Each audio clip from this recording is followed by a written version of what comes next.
নমস্কার শ্রোতা বন্ধুরা, বসে কি আড্ডায় রবীন্দ্রনাথ শীর্ষক এই অনুষ্ঠানে আজ সঞ্চালকের ভূমিকায় আপনাদের সামনে আমি সুমিত অধিকারী।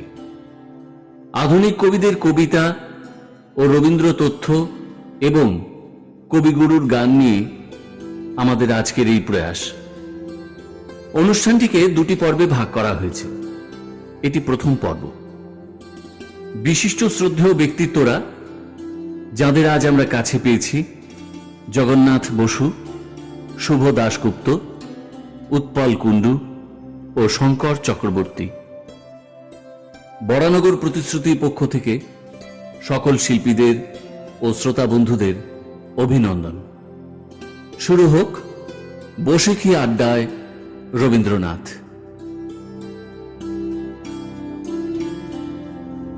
প্রথমে আমরা কবিতা শুনব দেবাশিস তার কাছে।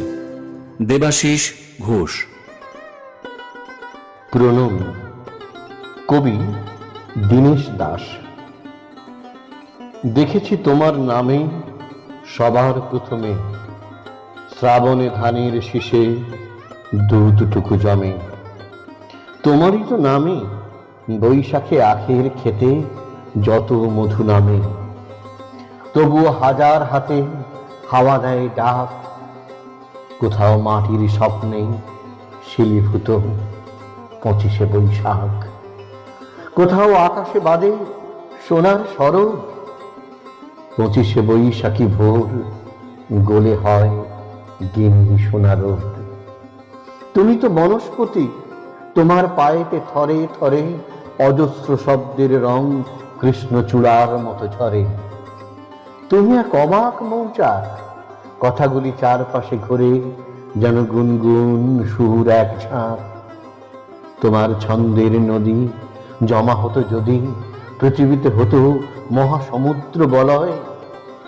ঝুরঝুরে গানের মাটি জমে জমে হতো আর এক নতুন হিমালয়। আকাশে বরুণে দুস্ফটিক ফেনায় ছড়ানো তোমার প্রিয় নাম। তোমার পায়ের পাতা সবখানে পাতা, কোনখানে রাখবো প্রণাম। এবার কবিতা শুনব স্নিগ্ধা দাসের কণ্ঠে। বিশ্বকবির গোঙানি, কবি অসীম মুর্শেদ।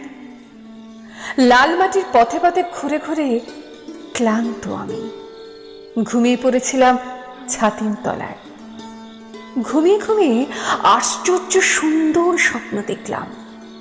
অসংখ্য চেনা অচেনা মুখ, রঙে রঙে ছয়লাভ আম্রকানন বিথিকুঞ্জ, হৃদয় কোণে কোণে আবিরের আলপনা আঁকা।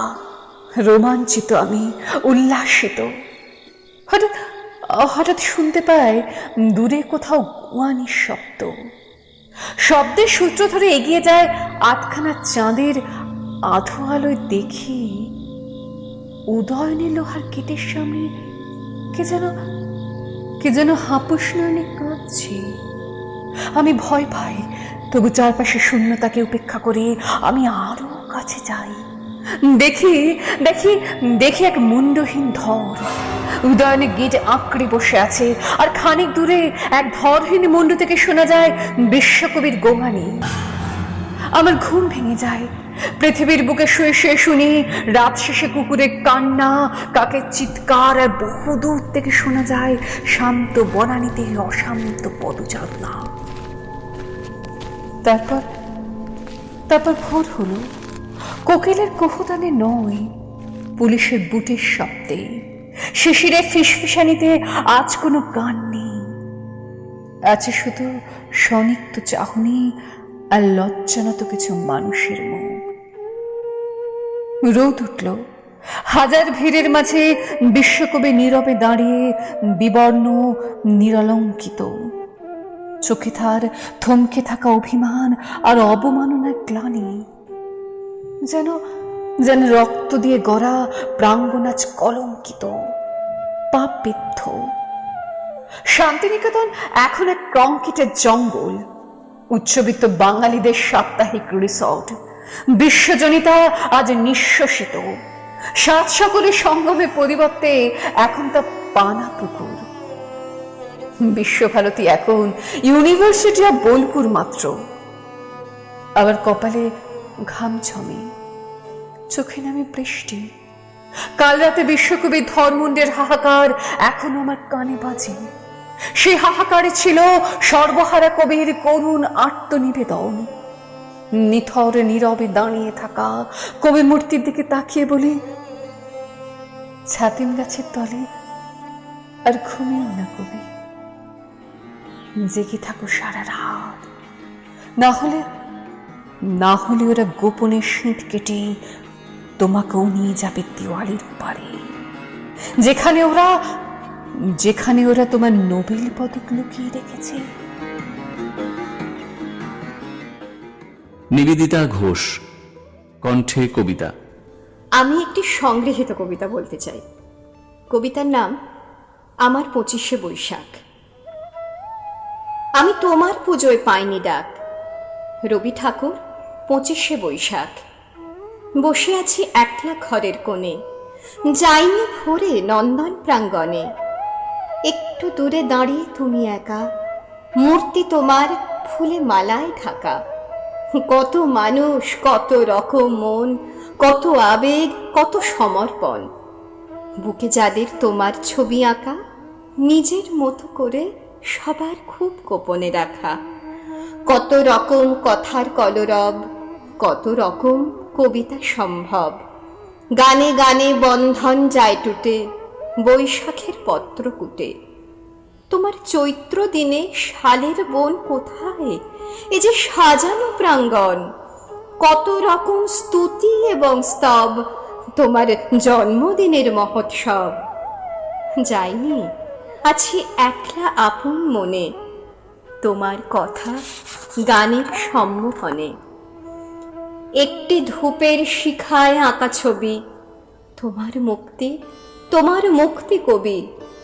একটি প্রদীপ গন্ধে মৃদু, একটি কনক চাপা, একটি মাত্র চন্দন টিপ বুকের কাছে রাখা। একটি মনের বাঁধন ছেঁড়া, একখানি এক তারা, নদিয়া আপন বেগে আকুল আবেগে পথহারা।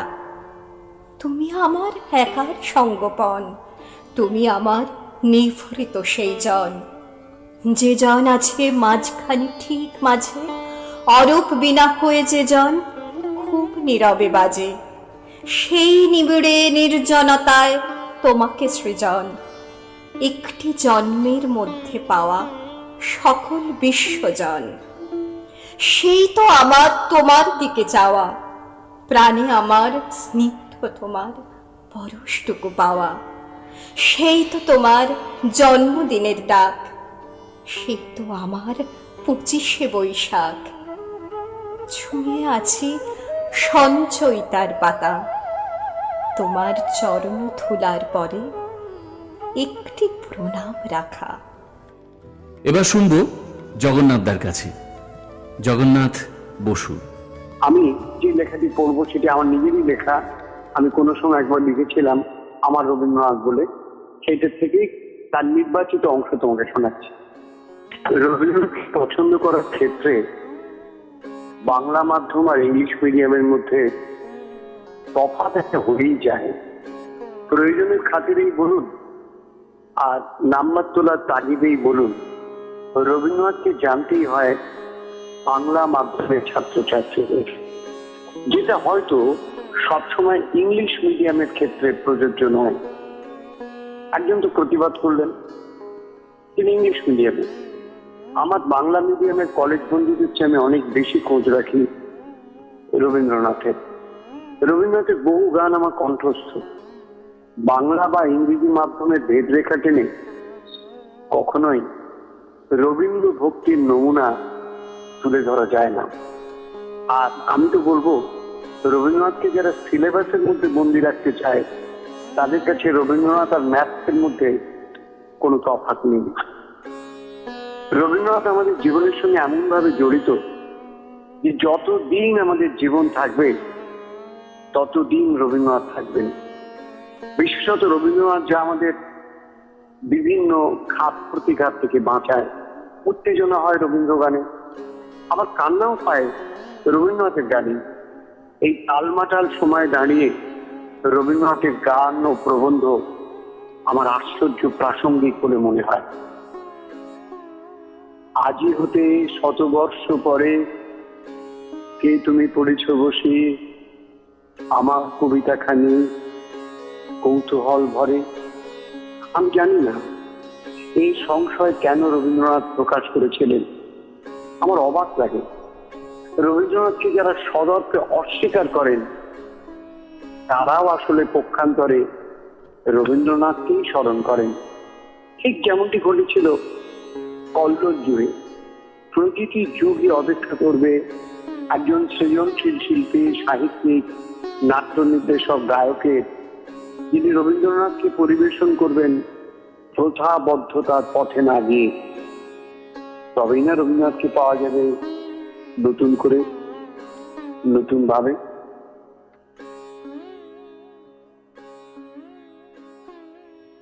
আমার রবীন্দ্রনাথ থেকে নির্বাচিত অংশ শুনলাম।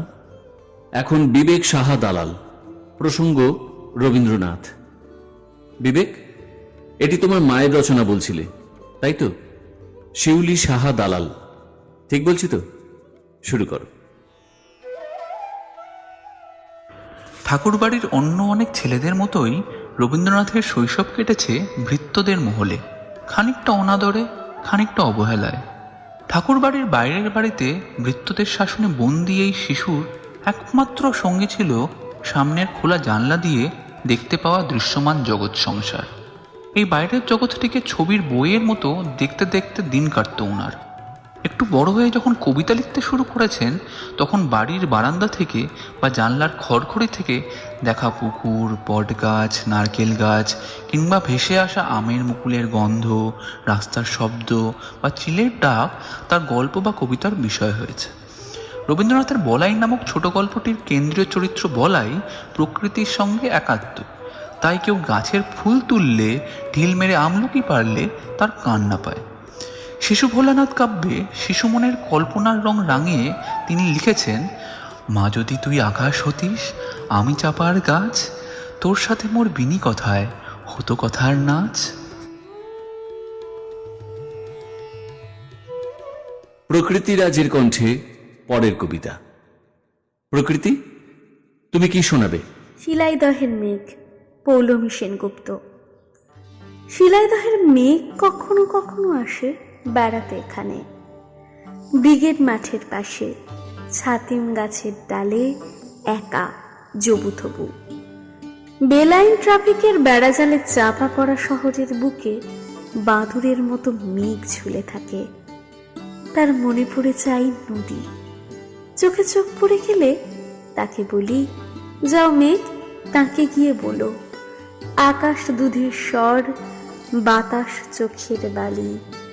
পাতাল রেলের কোনো কোনো স্টেশনের দেওয়ালে দেওয়ালে তিনি ঝুলে রয়েছেন। লালমাটি খোলা জল, আগুনে আগুন আরো হয়েছে খোয়াই। আকাশ দুধের স্বর, বাতাস চোখের বালি।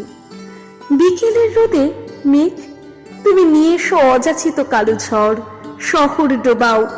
তাকে বলো, তার ঘরে অতিথি হয়েছি আজ, ফিটে ডুবে গেছে। আমারে ফিরায়ে লহ, আমি তোমাদেরই লোক, বুঝেছ তো মেঘ? আকাশ দুধের স্বর, বাতাস চোখের বালি, প্রেম পরকিয়া।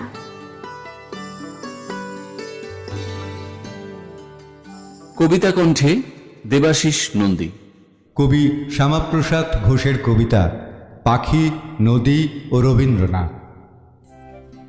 একটা পাখি উড়তে উড়তে পিছন ফিরে তাকালো, ডানায় একটু বৈশাখ মাসের তপ্ত হাওয়া মাখালো। পরেই আবার উড়ল, একটুখানি ডাইনে গিয়ে আবার বাঁয়ে ঘুরল। বলল, নদী, বলতে পারিস কোথায় ভুবনডাঙা? নদী বলল, কেমনে বলি, কণ্ঠ যে আজ ভাঙা। পাখি বলল, ভাঙা গলা সারাতে চাস নাকি? তাহলে চল ছাতিম বনের গানের হাওয়া মাখি। গাইতে গাইতে গলাটা তোর যখন হবে ভালো, আমার সাথে তুই গাইবি আলো আমার আলো। কবির ছায়া তোর জলেতে করবে যখন স্নান, তুই গাইবি সূর্য তারা বিশ্ব ভরা প্রাণ। এই না বলে চলল পাখি শান্তিনিকেতনে, নদী চলল তার পিছনে অতি সঙ্গোপনে। পথের সাথে পথ জুড়ে যায়, দেখে বট আর পাঁকুড়, নদীর দুচোখ জুড়ে তখন রবীন্দ্রনাথ ঠাকুর। এখন বাবলি সাহার কণ্ঠে কবির জীবনের একটি ঘটনা। আমি কবিগুরুর জীবনের একটি ঘটনার উল্লেখ করছি। রবীন্দ্রনাথ ঠাকুর তার ঢেউ খালানো চুল আর দাড়ির নিয়মিত পরিচর্যা করতেন। একবার পেশায় চিকিৎসক এক অল্প বয়সী অনুরাগী রবীন্দ্রনাথকে প্রশ্ন করলেন, আপনার চুল এমন চকচকে রেশমের মতো থাকে কেমন করে? কোনো বিশেষ তেল টেল মাখেন নাকি শ্যাম্পু করেন? এই তরুণ ছাত্রের দুঃসাহসী কৌতূহল মিটিয়েছিলেন রবীন্দ্রনাথ তার কেশ চর্চার গোপন ফিরিস্তি দিয়ে। রবীন্দ্রনাথ বললেন, চুলে তিনি তেল বা সাবান মাখার পক্ষপাতী নন, কেননা তেলে চুলে জট পড়ে আর সাবানে চুল রুক্ষ হয়ে যায়। আমেরিকা থাকার সময় শ্যাম্পু করতেন, কিন্তু সেই শ্যাম্পু ফুরিয়ে যাওয়ার পর রবীন্দ্রনাথ তাহলে চুলে কি মাখেন? রবীন্দ্রনাথ উত্তর দিলেন, আমি চুলে মাখি সর্ষে বাটা। আধ বাটা করা সর্ষে আমার জন্য রাখা থাকে, গায়েও তাই মাখি ডাল বাটার সঙ্গে মিশিয়ে। ওতে চুল ও চামড়া দুই মোলায়েম থাকে। তবে সে আমেরিকান তরল সাবানে যেমন ভালো কাজ হয় ততটা হয় না, কিন্তু তার মেলে না। রবীন্দ্র অনুরাগী সেই তরুণ চিকিৎসক পশুপতি ভট্টাচার্য কথাটা শুনে চিন্তিত হলেন। রবীন্দ্রনাথকে তিনি বললেন, আপনার সেই আমেরিকান তরল সাবানের একটু নমুনা দিতে পারেন? আমার ভাই সাবানের বিশেষজ্ঞ, তাকে দিয়ে তৈরি করিয়ে দিতে পারি। শিশিতে যতটুকু সাবান অবশিষ্ট ছিল রবীন্দ্রনাথ শিশি শুদ্ধ সেইটুকু এনে দিলেন পশুপতিকে। পশুপতি সেই সাবান নিয়ে গেলেন তার ভাই গিরিজার কাছে। মাসখানেক কিছু পরীক্ষা নিরীক্ষার পর গিরিজা বাড়িতে বসেই তৈরি করে ফেললেন আমেরিকান তরল সাবান। তাতে বাড়তি সংযোগ করলেন মৃদু সুগন্ধ। গিরিজার থেকে সাবান পেয়ে রবীন্দ্রনাথ তো ভীষণ খুশি। ব্যবহার করে বললেন, একবার দিলে চলবে না, বারবার দিতে হবে। রবীন্দ্রনাথ ওই সাবানের নাম দিলেন তরলা। তরলা ফুরিয়ে গেলেই তিনি আবার চেয়ে পাঠাতেন। বিদেশে গেলে তরলা তার সঙ্গী হতো।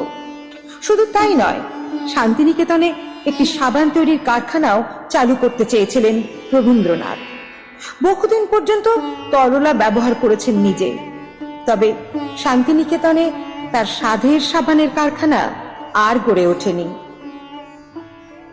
কবিতা বুড়োর ধাড়ি, স্বরচিত কবিতায় শ্রেয়া অধিকারী।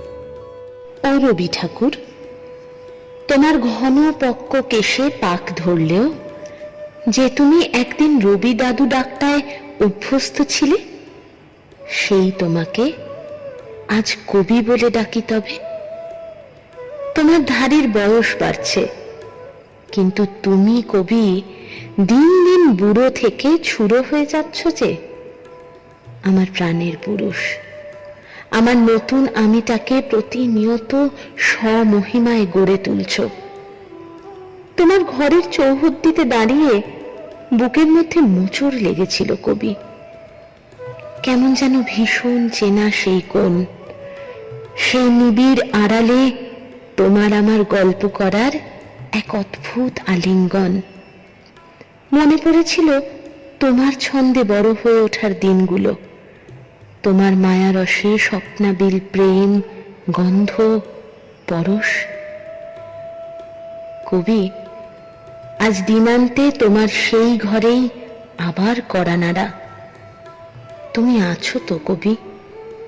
তোমার প্রয়োজন বাড়ছে যে।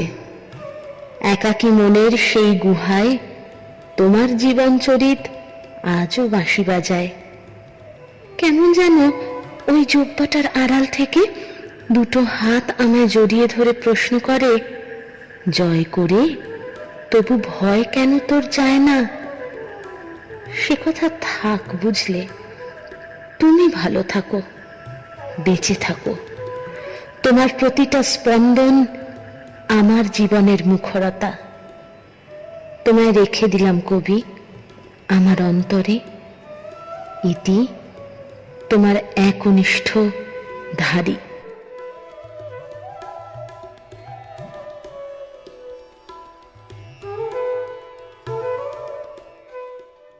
এবার আমরা শুনব কবি শুভ দাশগুপ্তর কণ্ঠে। আজ আবার বৈশাখ, আবার বাঙালির ঘুম ভেঙে জেগে ওঠার দিন, আবার সাত সকালে ধুতি পাঞ্জাবি, লাল পাড় হলুদ শাড়ি, আবার রজনীগন্ধার মালা, আবার গীতবিতান, আবার সঞ্চয়িতা, আবার আপনি। হে বিশ্বকবি, আবার আমাদের বাৎসরিক মেতে ওঠা। মঞ্চে মঞ্চে আপনারই কবিতা, কণ্ঠে কণ্ঠে আপনারই গান, চালচিত্র জুড়ে আপনার মস্ত সব ছবি, সেই ভুবনবন্দিত মুখ, সেই স্বপ্ন ভেজা চোখ, সেই ঋষিকল্প উদ্ভাস। এবার বাঙালি সহ সারা বিশ্ব লকডাউনে ঘরবন্দি। জনহীন শূন্য সব মঞ্চ, মাঠ, ময়দান, পার্ক সব ধু ধু, সব অনাবিল স্তব্ধতায় ঢাকা। তবু আমরা ঘুম থেকে উঠে নতুন করে বসবো আপনাকেই নিয়ে। টিভির পর্দায় জেগে উঠবে আপনার কাহিনীর চিত্ররূপ, মহামহা সব শিল্পীরা গাইবেন আপনার গান। হবে নৃত্যনাট্য, হবে আবৃত্তি। বহুদূর এক অচেনা অজানা কোনো লোকে যেখানে এখন আছেন আপনি, সেখান থেকে আপনি কি দেখবেন, শুনবেন, শুনতে চাইবেন আমাদের এই মাতামাতি? কে জানে।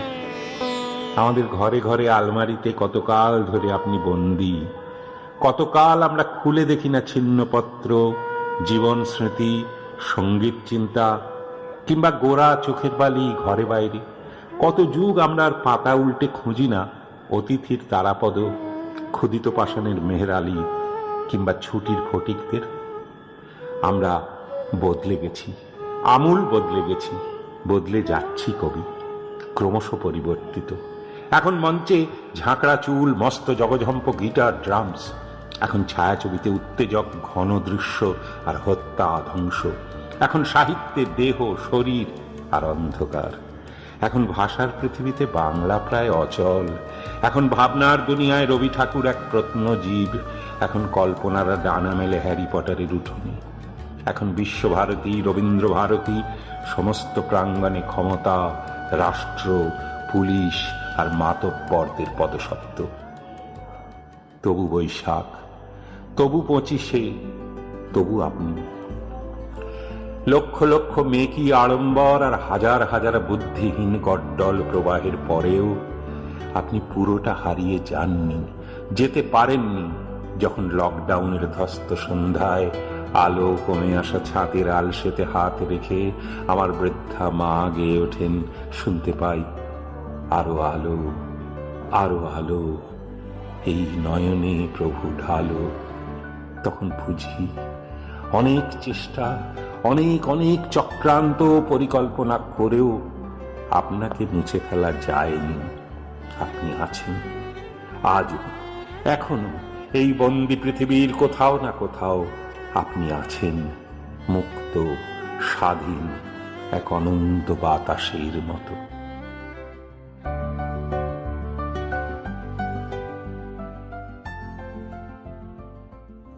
মিতুল চ্যাটার্জি। মিতুল, তুমি শ্রোতা বন্ধুদের কি কবিতা শোনাচ্ছ? আমি শোনাচ্ছি কবি জয় গোস্বামীর কে জন্মায় হে বৈশাখ। রৌদ্রদিন তোমার গান, বৃষ্টি দিন, অন্ধকার বনের পথ, শালপিয়াল শালপিয়াল, ধূলিধূসর ফুলগুলি, দল বেঁধে স্কুলের রিহার্সাল। কোথায় আজ দিন কাটে, ভোরবেলায় মায়ের চোখের জল, ছোটবেলার স্কুল পোশাক, নদীর ধার, বেলতলা, শ্যামসবুজ মফস্বল। ও রাঙা পথ, ও ভাঙা পথ দেশ ছাড়া, মনে রাখিস তোরা এসব মনে রাখিস, পথে এখন নতুন বিষ, ছোট্ট থেকে বড় হওয়ার নতুন বিষ, পুরনো বিষ মনে রাখিস?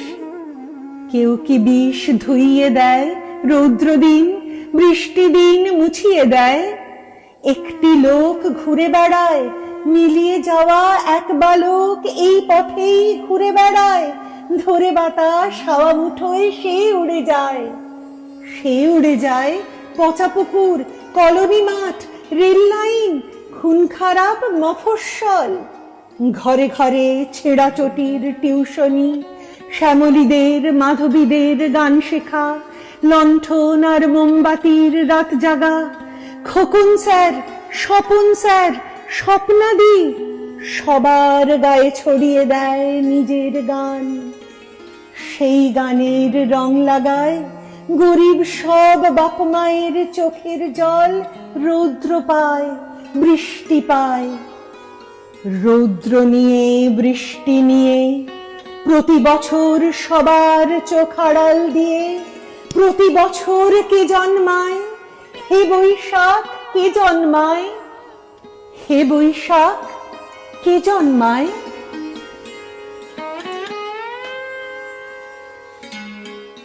এবার একটু অন্য স্বাদের কবিতা। অভিক ব্যানার্জি। আজকে আমি কবি অরুণ কুমার চক্রবর্তীর আঞ্চলিক ভাষায় লেখা রবি ঠাকুর পেন্নাম হই এই কবিতাটা আবৃত্তি করে শোনাচ্ছি। ও রবি ঠাকুর হে, তোকে ই বসেকে গ্রামে নিয়ে যাব। শহর তোকে লাচায় কোদায়, ব্রিজ বানিয়ে সোয়া করায়, রাস্তা বানিয়ে রোদে পুরায়, সি যাতনার নাশ হইব। ও রবি ঠাকুর হে, তোকে ই বসেকে গ্রামে নিয়ে যাব। গ্রাম তো আর লাইক বেগ ভালো, মানুষ মোরা কালহ কালহ, মাটির উঠান ঘরকে চল। শহর পানে আর যেতে নাই দিব। ও কবি ঠাকুর হে, তোকে ই বসেকে গ্রামে নিয়ে যাব। তোকে সাহস দিব, পিরিত দিব, কাঁঠাল পিরি পেঁটে দিব, গিজিঙ্গিনা মাদল দিব, করম ফুলের মালা দিব। ও ঠাকুর পেন্নাম হই, কোনো কথা না শুনব।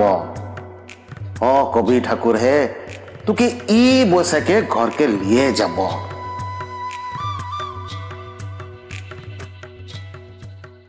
কবিগুরুর জীবনের একটি উল্লেখযোগ্য ঘটনা শোনাচ্ছেন সুরমা প্রামাণিক। খেলা যখন ছিল তোমার সনে, রবীন্দ্রনাথের নতুন বৌঠান কাদম্বরী দেবী। কাদম্বরীর সঙ্গে যখন রবীন্দ্রনাথের দাদা জ্যোতিরিন্দ্রনাথের বিয়ে হলো, তখন রবীন্দ্রনাথের বয়স 7 আর কাদম্বরীর 9। দুজনের সম্পর্ক যেমন গভীর ভালোবাসার, তেমনই খুনসুটির। তখন ঘরে ঘরে খাঁচায় পাখি পোষার চল ছিল। পিঁজরেতে বাঁধা কোকিলের ডাক সহ্য করতে পারতেন না রবীন্দ্রনাথ। নতুন বৌঠান একবার চীন দেশের এক শ্যামা পাখি নিয়ে এলেন। কাপড়ের ঢাকার মধ্যে থেকে তার শিশুত্ব ঠিক ফোয়ারার মতো। আরও ছিল নানা জাতের পাখি। তাদের খাঁচাগুলো ঝুলত ঠাকুরবাড়ির পশ্চিমের বারান্দায়। রোজ সকালে একজন বোকাওয়ালা পাখিদের খাওয়াতো। তার ঝোলা থেকে কখনো বেরোতো ফড়িং, কখনো ছাতুখোর পাখিদের জন্য ছাতু। দাদা জ্যোতিরিন্দ্রনাথের সঙ্গে নানা বিষয়ে তর্ক জমে উঠত রবীন্দ্রনাথের, কিন্তু তাঁর স্ত্রী নতুন বৌঠান যেন যুক্তির ধারই ধারেন না। একবার তিনি খাঁচায় কাঠবেড়ালি পুষলেন। রবীন্দ্রনাথ বললেন, কাজটা অন্যায় হচ্ছে। নতুন বৌঠান বললেন, গুরুমশাইগিরি করতে হবে না তো।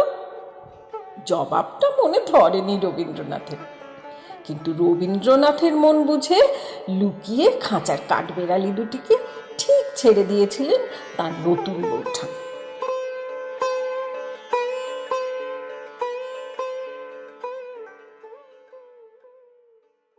কবিতায় জুঁই দে। জুঁই কবি সুবোধ সরকারের আপনি কবিতাটি বলছো, তাই তো? শুরু করো। আপনাকে আমার কখনো ঈশ্বর বলে মনে হয়নি। আমি যখন ক্লাস 8-এর ছাত্র, ক্যান্সারে বাবা মারা গেছে। 6 ভাই বোন, একবেলা ভাত জোটে, একবেলা জোটে না। হাতে সসপেন নিয়ে যখন পথে দাঁড়ানোর কথা, তখন আমার হাতে এসেছিল আপনার গীতবিতান। আপনাকে আমার ঈশ্বর বলে মনে হয়নি সেদিন, মনে হয়েছিল মানুষ। খেতে না পাওয়ার কি কষ্ট সে কথা আপনার গীতবিতানে কোথাও লেখা ছিল না। ক্যান্সারের কি কষ্ট সে কথাও লেখা ছিল না গীতবিতানে।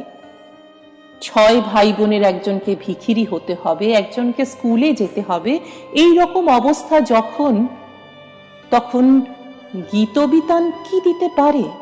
কি দিতে পারে আপনার লেখা? আমার সামনে তখন মাত্র 2টো পথ খোলা ছিল। এক, নিম গাছের নিচে কাপড় পেতে বসে পড়া।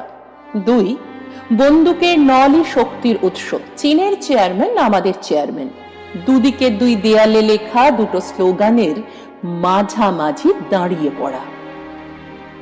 কিন্তু আমি রাত জেগে আবিষ্কার করলাম, পাতায় পাতায় আপনি আমাকে লিখে গেছেন।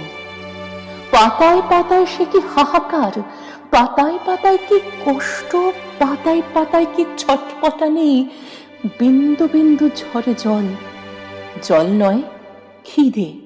হ্যাঁ, একটা গোটা পৃথিবীর খিদে লিখে গেছেন আপনি।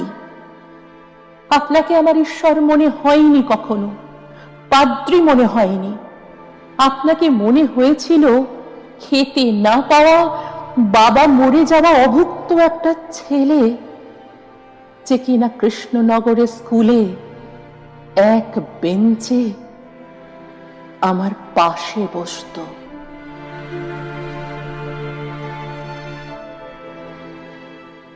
এখন আমরা শুনব শঙ্কর চক্রবর্তীর কণ্ঠে কবিতা 25শে বৈশাখের গল্প, অরুণ চট্টোপাধ্যায়। ও মূর্তিটা কার বটে গো? বিটি ছেলেটি ঠিকে বললে, শুধুই 2 বিঘা জমিন ছিল, বাকি সকলই বিকাইছে কর যায়। হয় গা, কথা তো ঠিকই, টুকটু ইধার উধার। 2 বিঘা কেনে 1 ছটাকো জমিন নাই আমার, সকলই মাইরে খাইয়েছে জমিনদার। তো বাবু, আপনাদেরও কবিয়াল ঠিকে 7 বিঘা গায়ের বুড়া রাবণ মাঝির পাড়ায় গা।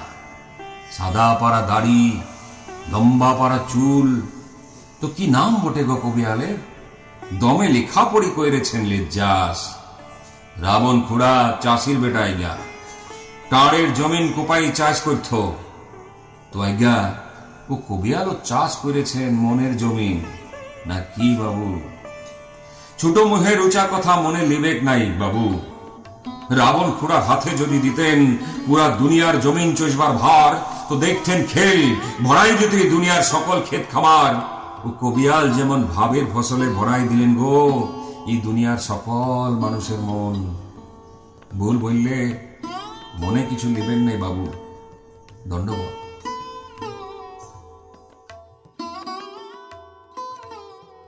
আজ আমরা শুনলাম 2টি আঞ্চলিক কবিতা।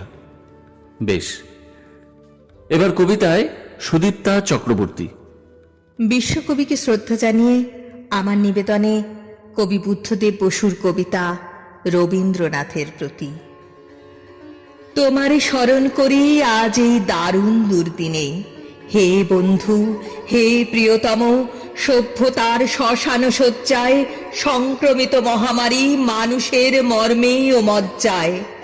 প্রাণলক্ষ্মী নির্বাসিতা, রক্তপায়ী উদ্ধত সঙ্গিনী, সুন্দরের বিদ্ধ করে মৃত্যুবহ পুষ্পকে উদ্দিন বর্বর রাক্ষস হাঁকে। আমি শ্রেষ্ঠ, সবচেয়ে বড়। দেশে দেশে সমুদ্রের তীরে তীরে কাঁপে থর থর উন্মত্ত জন্তুর মুখে জীবনের সোনার হরিণ।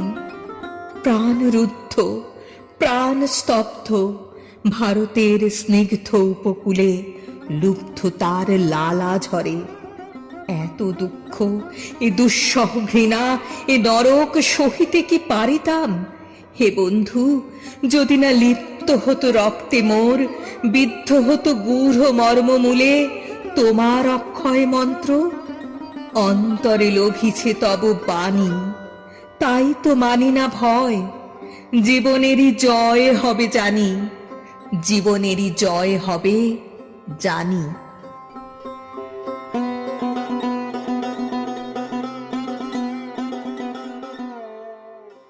এবার কবিতা শুনব উৎপলদার কাছে।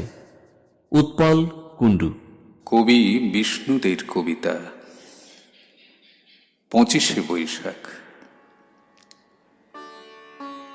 আমরা যে গান শুনি, গান করি, আকাশে হাওয়ায়, ফুলে ফুলে, বনে পথে, ঘরে ঘরে, সন্ধ্যায় সকালে, আমরা যে ছবি দেখি, আঁকি, স্তব্ধ ছন্দের মায়ায়, রঙের রেখার মুক্তি, কল্পনার নব নব তালে, আমরা যে জীবনের গল্প রচি, হাজার কবিতা, হাজার সন্ধ্যার সূর্য, প্রত্যুষের হাজার সবিতা।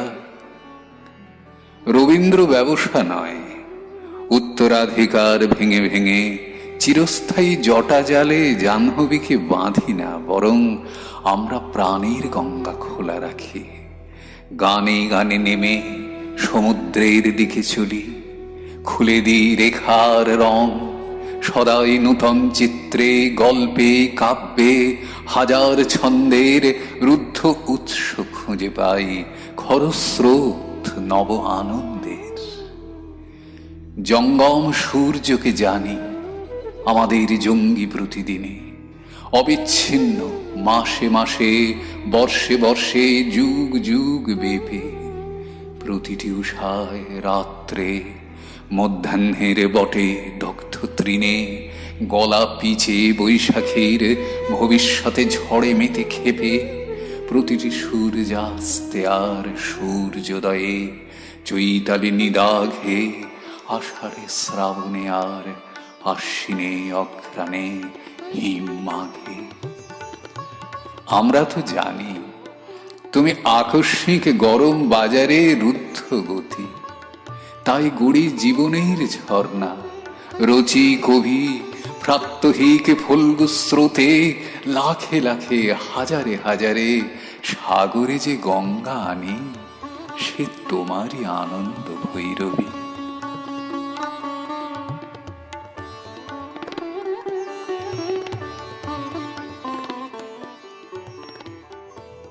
রবীন্দ্রনাথ আমাদের জীবনের সঙ্গে জড়িয়ে আছেন।